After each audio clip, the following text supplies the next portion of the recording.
bahasa ini rawan sekali.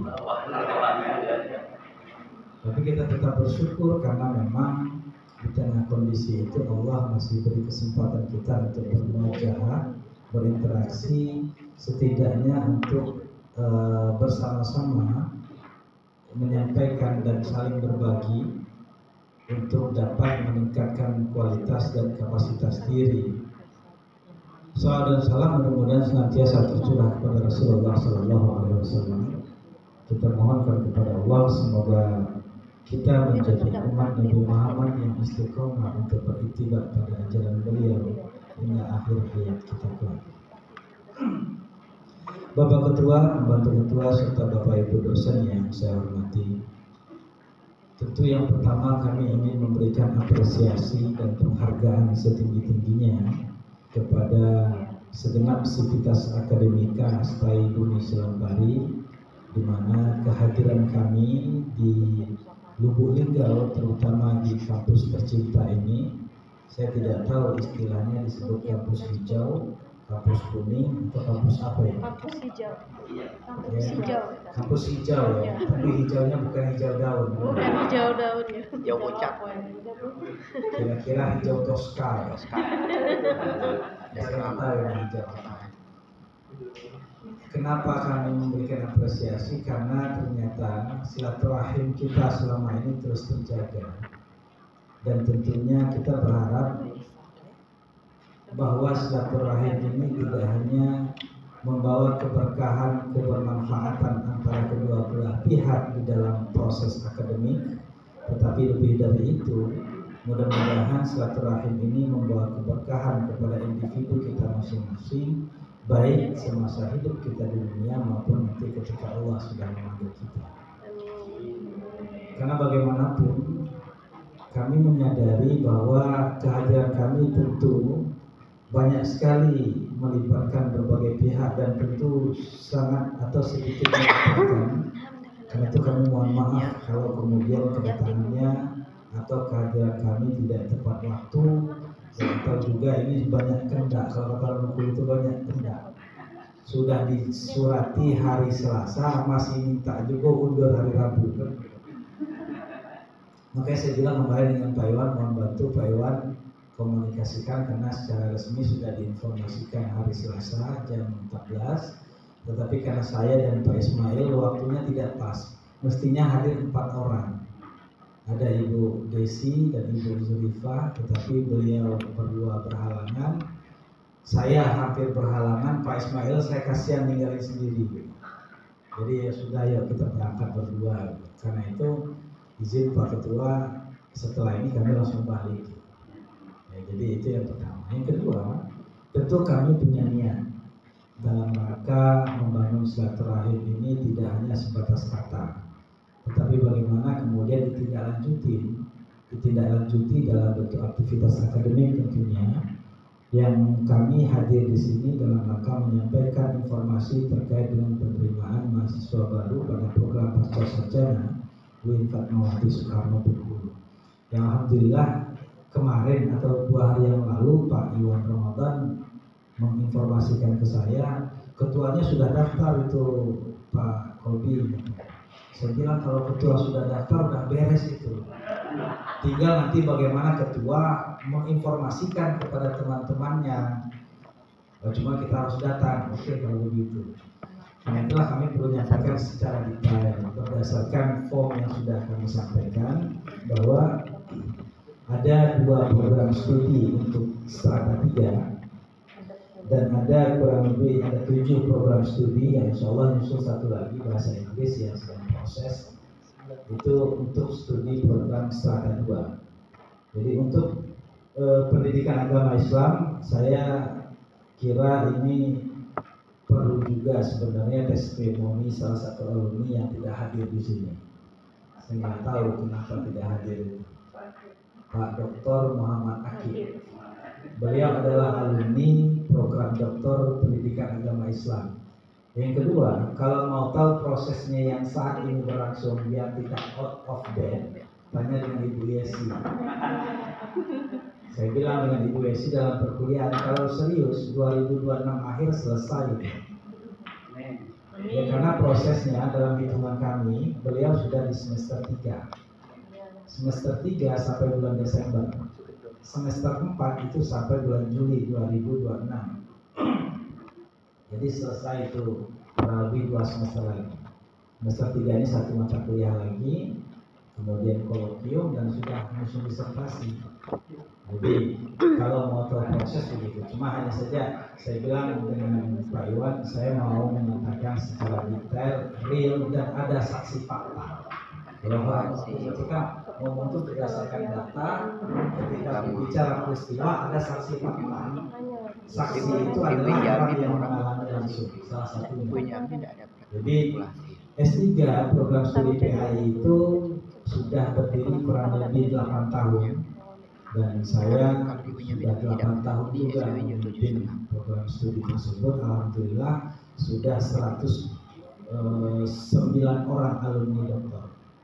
Dan itu dilakukan dengan proses akademik yang real sesuai dengan prosedur berdasarkan ketentuan Permendikbud pada tahun 2022 ke bawah, Permendikbud 2015, di mana ketentuannya adalah S3 itu maksimal 7 tahun. Lalu kemudian program studi beristihad minimal diambil 2 tahun.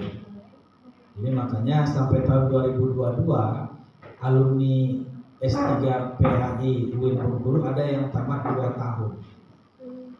Lalu kemudian terjadi perubahan nomenklatur, perubahan aturan bahwa Permendikbud 2023 itu diatur sedetail mungkin dengan ketentuan 6 semester atau minimal, sehingga saya nggak bisa lagi ngambil apa namanya, kalau di Borang itu kan lama studi ya, nggak berani lagi saya buat 2 tahun, ya terpaksa 3 tahun. Meskipun demikian 3 tahun atau 6 semester ketentuan itu kan berdasarkan angka. Kalau istilah saya dengan Prof. Wahyumin, 1 bulan itu adalah 1 plus 1, itu 1 bulan. 2 bulan itu 30 plus 1. 3 bulan itu 60 plus 1. Artinya apa? Kalau 6 semester berarti 5 semester terlewati. Hari ini masuk semester 6 itu sudah masuk semester. Makanya banyak strategi yang kita buat. Kalau sudah semester 5 itu dipastikan kalau dia serius dengan syarat ketentuan yang berlaku, dia bisa promosi di hari pertama semester berjalan. Makanya saya bilang ya worth it lah 2,5 tahun, walaupun bayarnya tetap 3 semester, 6 semester. Karena ini ketentuan itu berkaitan dengan dengan input data. Ini baik di S2 ya, di S3 khususnya ya, baik studi Islam maupun PAI. Jadi lama studi kalau dilalui secara serius, dan insya Allah saya dengan Pak Ismail bilang tadi kita mempermudah tapi tidak memudah-mudahkan.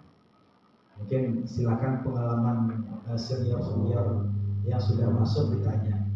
Kita tidak sama sekali mempersulit itu, karena bagaimanapun persoalan studi ini kan adalah persoalan kesungguhan. Nah jadi kalau misalnya masuk sekarang Pak Ketua, itu 2027 itu sudah bisa dipastikan kalau serius. Tidak mendahului Tuhan, secara prosedural bisa selesai.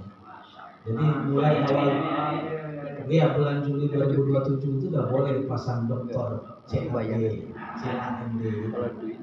Ya, sekarang sudah karena dari UNSI. Cuma masalahnya ketika mengundurkan diri kan nggak berlaku lagi. 3 tahun ya. Jadi maksud saya memang kenapa saya perlu sampaikan soal waktu, karena memang kita mesti menghitung ya, kita punya planning masing-masing gitu. Nah yang kedua terkait dengan agian mata kuliah tentu berbeda sama sekali dengan perguruan tinggi lain, dan kita sudah buktikan bahwa ini sah secara hukum mengikuti aturan perundang-undangan, dan alumni kita sudah ada beberapa orang yang profesor dengan menggunakan S3 PAI UIN Bengkulu. Jadi mata kuliahnya itu ada 42 SKS. Jadi 42 SKS per kuliah itu 1 semester 3 mata kuliah ya guys ya. 2 semester itu 6 mata kuliah. Jadi ada mata kuliah yang tatap muka itu 7 mata kuliah. Semester 3 ini 1 ya, evaluasi ya. Jadi 7 mata kuliah untuk S3 PAI.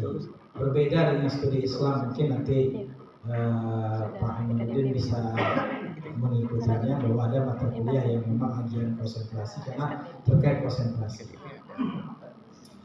Kemudian terkait dengan model pembelajaran. Model pembelajaran sesungguhnya di S3 ini cukup fleksibel.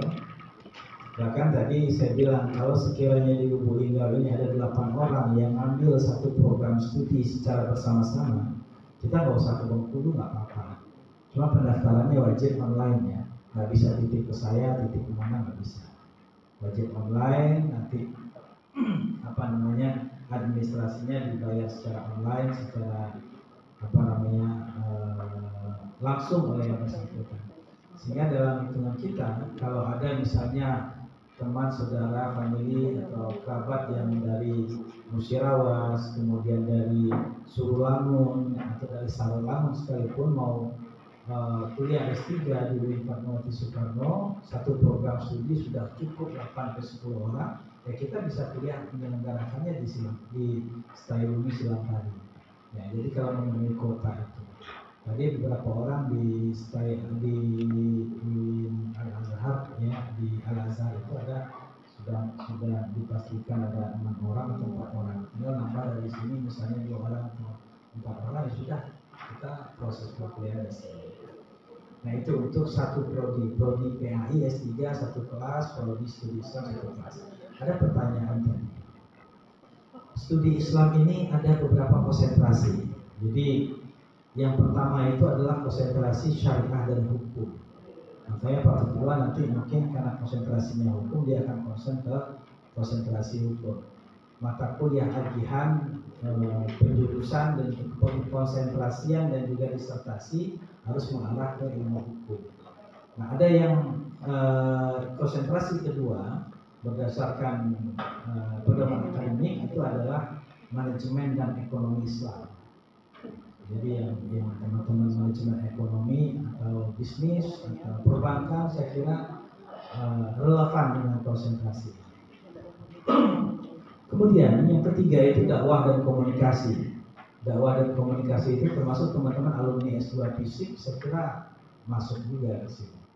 Ya, ada ilmu komunikasi dan juga ilmu dakwah. Kemudian yang keempat itu akidah dan filsafat Islam. Jadi saya kira juga nanti kalau seandainya diselenggarakan di sini informasinya Pak Dr. Yunus ya. Iya, ini alumni S2 S3 ini. Iya, filsafat. Mungkin kalau misalnya dibuka ada yang ngambil S3 studi Islam bisa ikut terlibat jadi pengajar. Itu bentuk tidak lagi kerjasama. Jadi nanti sayangnya Pak Ketua jadi mahasiswa, kalau Pak Ketua sudah doktor, Pak Ketua bisa ngajar juga di S3. Ya, jadi maksud saya bentuk kerjasamanya begitu nanti ya. Jadi ketika memang difikskan kelasnya di sini ada 8 orang atau 10 orang satu program studi, ya nanti dosen di sini dilibatkan sebagai tim teaching. Kita nggak pakai istilah asisten-asistenan, tim teaching. Jadi kalau misalnya dosennya ada 3, ya bagi waktu aja. Jadi 6 kali dosen di sini, 6 kali dosen yang lain. Itu untuk S3 studi Islam dan pendidikan agama Islam sudah terakreditasi baik sekali. Kemudian untuk program S2 saya agak lebih bebas bicara di sini karena di sini belum ada S2. Saya minta nanti kalau sudah 5 orang, saya berharap kalau sudah 5 orang doktor sudah bisa buka program S2 di sini. Ya, jadi